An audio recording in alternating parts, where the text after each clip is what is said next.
Welkom by Koffie en Kwadrate. In ons vorige les het ons 'n bietjie gekyk na hoe om die vergelyking van 'n lyn te gebruik en hoe om die vergelyking te vind van hierdie lyn. Nou, vandag is les 8, so ons kyk na parallelle lyne en wanneer het lyne dan dieselfde rigting? Nou, ons lesdoelwitte vandag is om aan die einde van hierdie les te verstaan wat parallelle lyne is. Te weet hoe gradiënt bepaal of lyne parallel is, om te sien of parallelle lyne se vergelykings te kan vergelyk en probleme met parallelle lyne te kan oplos. Nou, ek is seker teen die einde van hierdie video gaan ek nie meer parallel kan sê nie.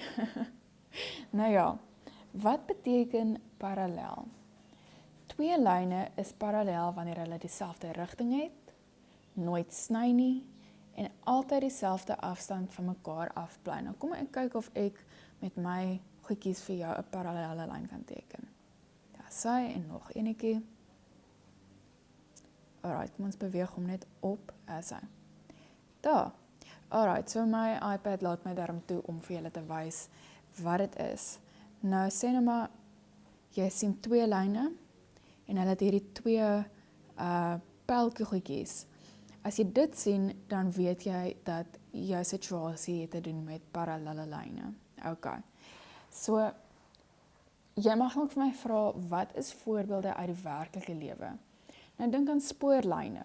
Spoorlyne is parallel. Sê nou maar die lyne op jou bladsy, dit is ook parallel. Of 'n reguit pad met randlyne. Dit is alles parallelle lyne en voorbeelde uit die werklike lewe. Nou, die geheim van parallelle lyne lyk nou so. In analitiese meetkunde kyk ons nie net na die prentjie nie. Jy kyk nie na wat ek hier vir jou geteken het nie. OK? Ons kyk na die gradiënt. OK. Die belangrikste reël wat jy kan onthou is dat parallelle lyne het altyd dieselfde gradiënt. Dus is M1 gelyk aan M2. So M1 is ons eerste vergelyking se gradiënt en M2 is ons tweede vergelyking se gradiënt. Hulle gradiënte moet dieselfde wees en daarom is hulle parallel. OK. Nou kom ons gebruik 'n voorbeeld. Alright. So sê nou maar ons het y is gelyk aan 3x plus 5 en ons het y is 3x minus 2. Kan jy dit sien? Kan jy sien wat ons hier doen? Of waarna toe ons nou beweeg? So, die eerste lyn se gradiënt, kom ons maak so, is 3 en ons tweede lyn se gradiënt is ook 3. Daarom is dit, en ek nou nie mooi geskryf, jammer, 3 is gelyk aan 3, nee? So dit beteken, hulle is parallel. Alright, hoekom is dit nie noodwendig altyd dieselfde lyn nie? Kom ons kyk na die voorbeeld, y is 2x plus 4 en ons kyk na y is 2x minus 1, alright? Albei het 'n gradiënt van 2, OK? Dis is hulle parallel.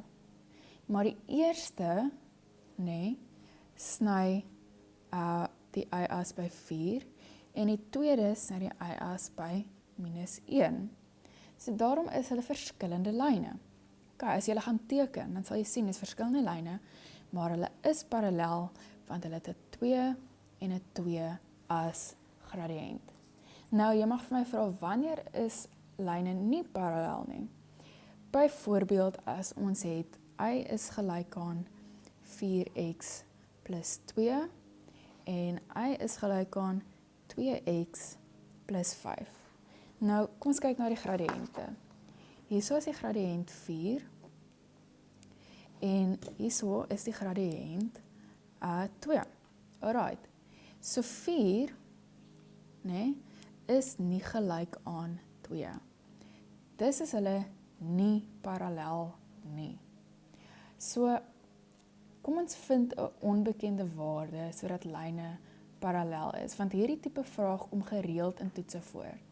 So kom ons sê vind K, kom ons vat 'n ander kleur.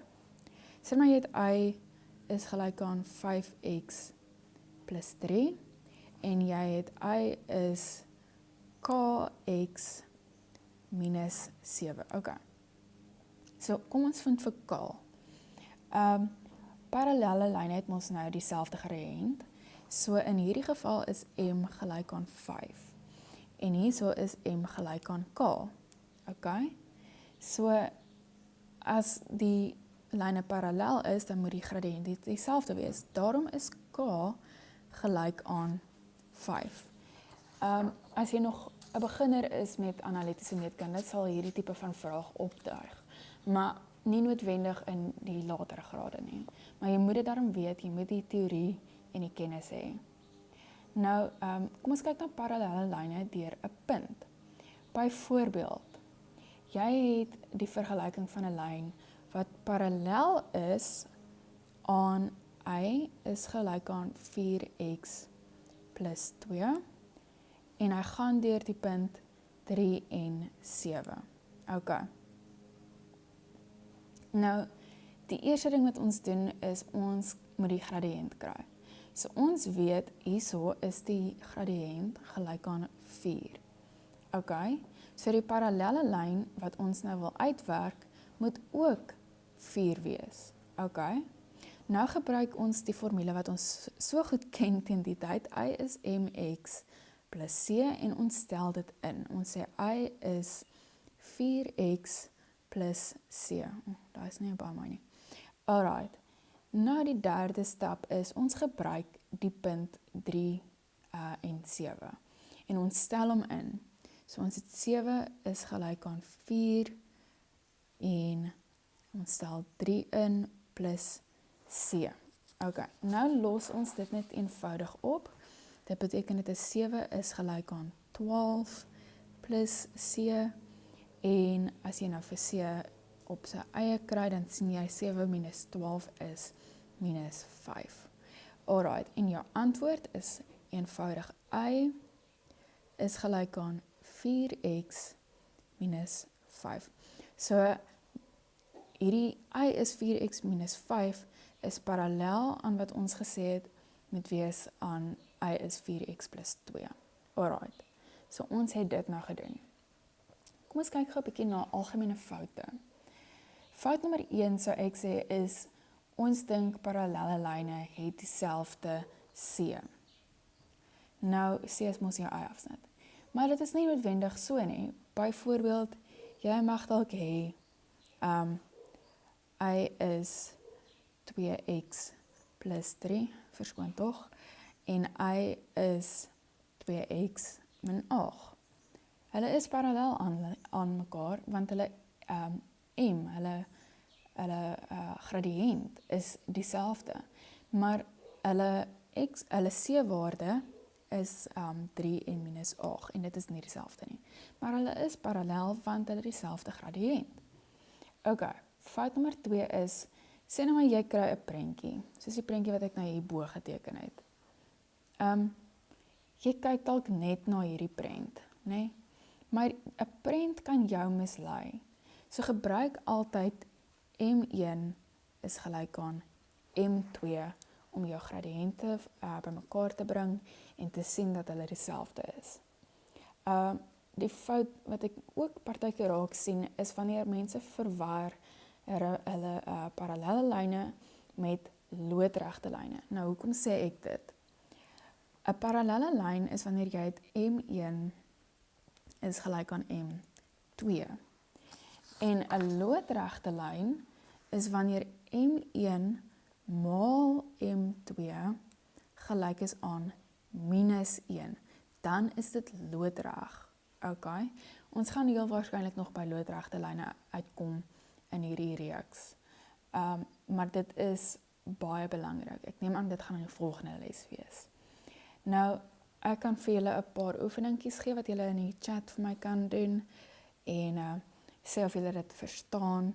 So ek gaan vir jou sê, nommer 1 is y is 6x plus 4 en y is 6x minus 9. Bepaal of dit parallel is, okay? Bepaal of die volgende ook parallel is. Minus 2x plus 7 en y is 3x plus 1. Alright. En dan, ek gaan dit hier skryf, bepaal of parallel. Ek maak nou daar 2 streepies, want dit is wat parallel in wiskunde aangedui word, is met sulke 2 streepies. Met die volgende een gaan ek sê, vind vir k. Vind vir k. Kom ons sê maar 3. Okay, y is 8x plus 5 en y is kx minus 2. Vind vir k. Dit moet parallel wees. Alright. En dan miskien 'n laaste een kan wees,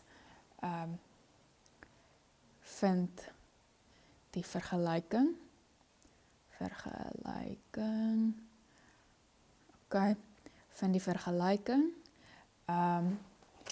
van y is minus 3x plus 4 en hy gaan deur die punt 2 en 1.